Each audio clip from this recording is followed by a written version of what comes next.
firman Tuhan ini menjelaskan bahwa teori Calvinis sekali selamat tetap selamat itu salah. Kitab firman Tuhan tidak pernah ngajar bacalah Alkitabmu, tidak ada. Tapi dikatakan gini, renungkanlah firman Tuhan siang dan malam. Shalom saudaraku, kembali lagi bersama saya Yohanes Talayan di channel ini. Terima kasih sudah setia menonton terus di channel ini. Tuhan memberkati kita semua. Ada satu hamba Tuhan yang cukup terkenal, bahkan khotbah-khotbahnya itu sangat memberkati pendengar. Bahkan YouTube-nya saja itu sampai 2 juta subscriber. Wow, berarti cukup banyak pengikutnya. Tetapi ada salah satu cuplikan videonya yang membuat orang Kristen dan juga para hamba Tuhan yang harus mengkritik dia. Namanya Pendeta Ibu Heni Kristianus. Dia mengatakan begini, firman Tuhan itu direnungkan, bukan dibaca-bacakan. Ibu harus tahu bahwa bagaimana kita merenungkan firman Tuhan itu, sedangkan kita tidak baca. Harusnya kita baca dan mengerti baru direnungkan, Ibu. Kalau kita tidak mengerti firman Tuhan itu, kita tidak mungkin merenungkannya. Harus membaca dan mengerti dan merenungkan baru dimengerti. Mari kita lihat cuplikan videonya dan juga cuplikan video kritikan dari Pak Pendeta Ezra Sur. Shalom. Mari kita simak videonya.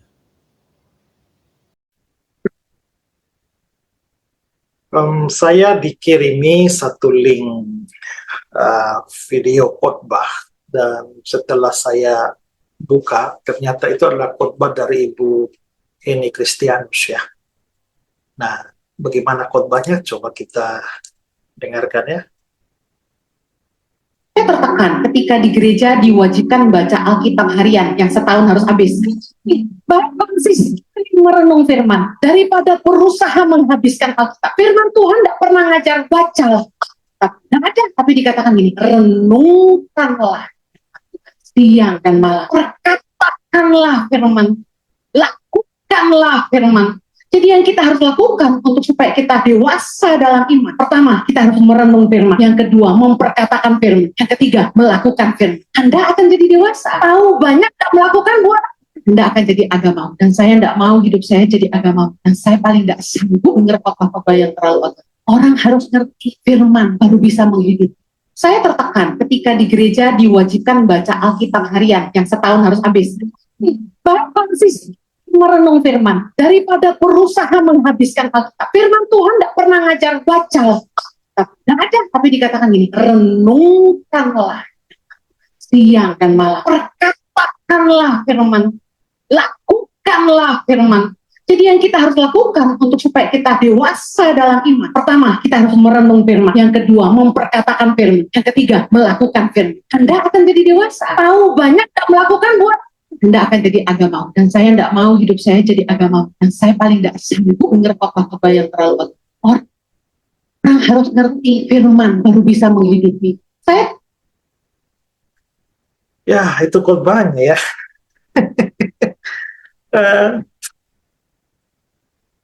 Saya kira begini ya, memang betul Alkitab itu memerintahkan kita untuk merenungkan firman, memperkatakan firman, dan juga melakukan firman. Itu memang harus.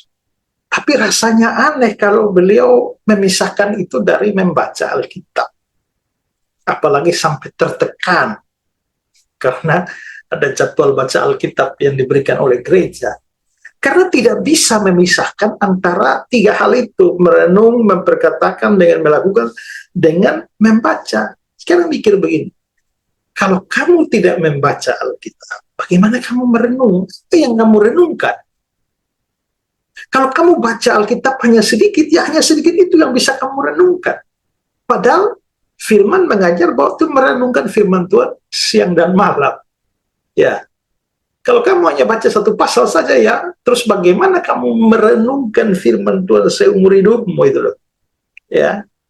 Terus bagaimana kamu memperkatakan firman kalau kamu baca Alkitabnya sedikit itu. Terus yang diperkatakan ya itu saja. Dan bagaimana kamu melakukan kalau kamu tidak baca dan kamu tidak tahu ada perintah di sini, ada perintah di sana, ada larangan di sini, ada larangan di sana. Kan harus dibaca dulu kan.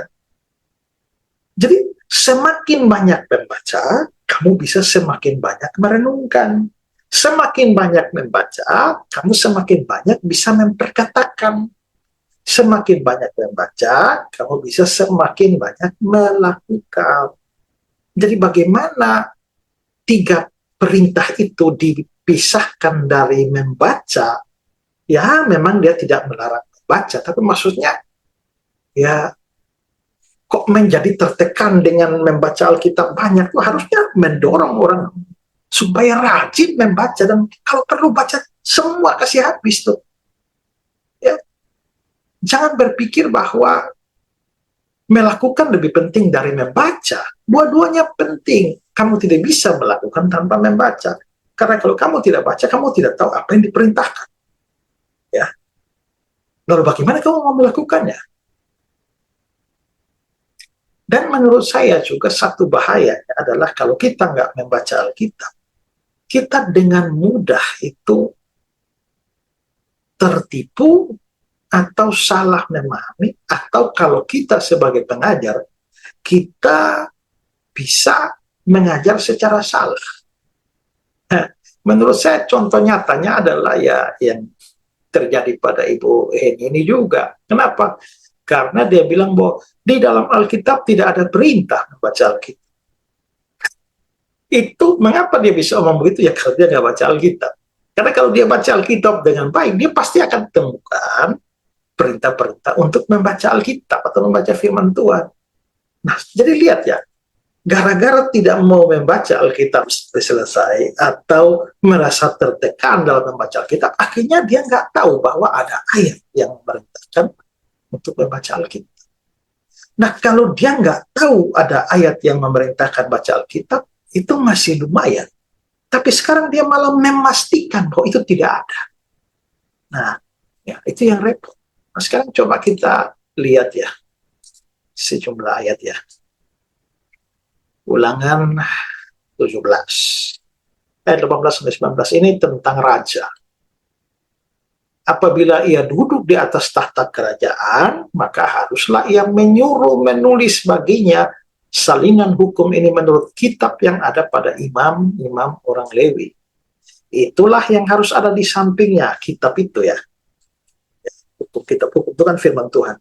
Dan haruslah ia membaca seumur hidupnya untuk belajar takut akan Tuhan Allahnya dengan berpegang pada segala isi hukum dan ketetapan itu untuk dilakukan. Jadi coba saudara baca, lihat ini ayat baik-baik ya. Itu dia bilang bahwa harus membaca seumur hidup. Kalau baca seumur hidup ya berarti harus baca semua kitab dong. Masa seumur hidup hanya 2 pasal? Ya. Terus untuk belajar takut akan Tuhan Allahnya dengan berpegang pada isi hukum Taurat dan ketetapan untuk dilakukan. Jadi memang ada kata dilakukan, tapi dilakukan itu tidak bisa lepas daripada membaca seumur hidup. Walaupun ini untuk raja, tapi kan juga berlaku bagi kita semua yang non raja. Oke, kita lihat lagi. Ulangan 31 ayat 11. Apabila seluruh orang Israel datang menghadap hadirat Tuhan Allahmu di tempat yang akan dipilihnya, maka haruslah engkau membacakan hukum Taurat itu di depan seluruh orang Israel. Ada kata harus. Sama seperti ayat sebelumnya, haruslah membaca seumur hidup. Ini juga harus engkau membacakan hukum Taurat ini di depan seluruh orang Israel. Nah, mengapa kok harus di depan seluruh Israel? Ya karena zaman itu kan Alkitab bukan sudah banyak seperti sekarang, jadi semua orang bisa punya ya satu kitab, maka harus dibacakan di depan seluruh orang Israel. Ya, oke, kita lihat lagi Nehemia 8, 1-4. Ketika tiba bulan yang ke-7, sedang orang Israel telah menetap di kota-kotanya, maka serentak berkumpullah seluruh rakyat. Mereka meminta kepada Esra ahli kitab itu supaya ia membawa kitab Taurat Musa. Nah, kitab Taurat Musa ini kan firman Tuhan, yakni kitab hukum yang diberikan Tuhan kepada Israel. Alkitab itu ya. Lalu pada hari pertama bulan yang ke-7 itu Imam Esra membawa kitab Taurat itu ke hadapan jemaat. dia membacakan beberapa bagian dari kitab itu di halaman depan pintu gerbang air dan seterusnya, ya. Dan semua orang dapat mengerti. Ngerti dulu, kalau nggak baca bagaimana mengerti? Dengan penuh perhatian seluruh umat mendengarkan pembacaan kitab Taurat itu. Pasti membaca kitab Taurat itu penting itu, ya. 1 Timotius 4 ayat 13. Sementara itu, ini nasihat Paulus kepada Timotius kan. Sementara itu sampai aku datang, bertekunlah dalam membaca kitab-kitab suci. Ya. Jadi harus bertekun dalam baca kitab suci, dalam membangun dan dalam mengajar. Nah, kalau Timotius tertekan dengan membaca kitab suci, nah rumitlah bagaimana dia bisa membangun, bagaimana bisa dia mengajar. Ya. Lagi pula firman Tuhan itu kan menyukakan hati. Nggak boleh tertekan. Wahyu 1. Berbahagialah ia yang membacakan dan mereka yang mendengarkan kata-kata nubuat. Kata-kata nubuat itu ya firman Tuhan juga kan. Dan yang menuruti apa yang tertulis di dalam. Bagaimana bisa menuruti? Kalau nggak dengar atau kalau nggak dibacakan. Ya. Jadi ya, semua ini jelas ya. Nah sekarang kenapa sampai Ibu Heni mengatakan bahwa di dalam Alkitab nggak ada perintah baca Alkitab? Padahal ayat-ayatnya tuh ada tuh. Ya karena dia nggak baca Alkitab. Karena dia tertekan waktu baca Alkitab. Gara-gara tidak baca Alkitab, dia nggak tahu bahwa ada perintah untuk membaca. Dan akhirnya berkhotbah bahwa tidak ada perintah dalam Alkitab untuk membaca. Nah inilah bahayanya kalau kita tidak membaca Alkitab. Ya. Jadi bagaimanapun juga merenungkan, memperkatakan, dan juga melakukan itu tidak bisa lepas dari membaca Alkitab. Nah, karena itulah maka saya, ya, walaupun bagi saya ini bukan suatu kesalahan yang dapat dianggap sebagai kesesatan, ya, tapi kita bisa melihat bahwa itu sebenarnya adalah sesuatu yang juga tetap tidak benar. Jadi marilah kita semua itu berusaha untuk membaca Alkitab. Bacalah sebanyak mungkin, habis baca, lalu renungkan. Habis renungkan, lalu kita memperkatakan. Habis memperkatakan, kita melakukannya.